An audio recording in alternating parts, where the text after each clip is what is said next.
Hi guys! Samahan niyo po ko guys, gumawa tayo ng lumpiang gulay. Shortcut na po to guys. Ayan na po, minisa ko na. Tapos ang gagamitin po natin dito, ang rice paper po. Kumbaga, rice wrapper po. Na kailangan po siyang i-dip sa water. Yan po.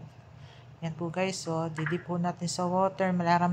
Ma-feel nyo naman po kung malambot na po siya. Yan, ilalagay na po natin sa plate para lagyan ng gulay at irolyo. At eto na po ang result niya. Pwede mo na rin nga siya kainin na ganyan o steam mo siya. Pero sa akin nakaprepare na ipa-fry ko po siya guys. Yan na po siya. Ilang peraso lang ginawa natin kasi ako lang naman. Gamit po natin dyan, olive oil. Yan na po. Simulan na po natin ang mag-fry. Low fire lang po para hindi mabigla ang pagkaluto. Yan po siya. At ganyan po siya ka-crispy. Maririnig nyo po talaga yung pagka-crispy niya. First time ko lang po gumamit nito guys. Yan na nga. Ayan nyo po oh. At gumawa rin po ako ng sausawan ng suka na may bawang at sibuyas at konting sili lang. Try po natin. Ayaw malaglag ng sibuyas guys. Pero bago ako susubo guys, nagtawag muna ako guys. Ayan. Yan po si Michelle.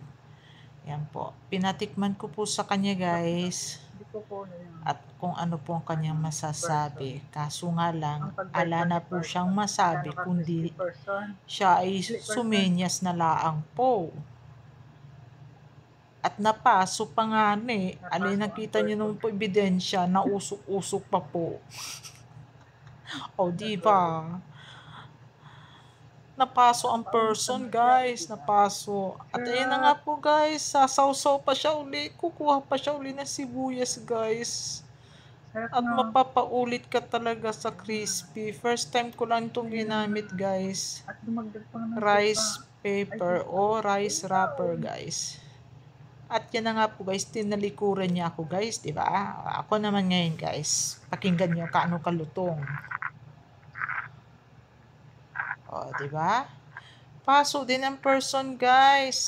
Thank you for watching. God bless.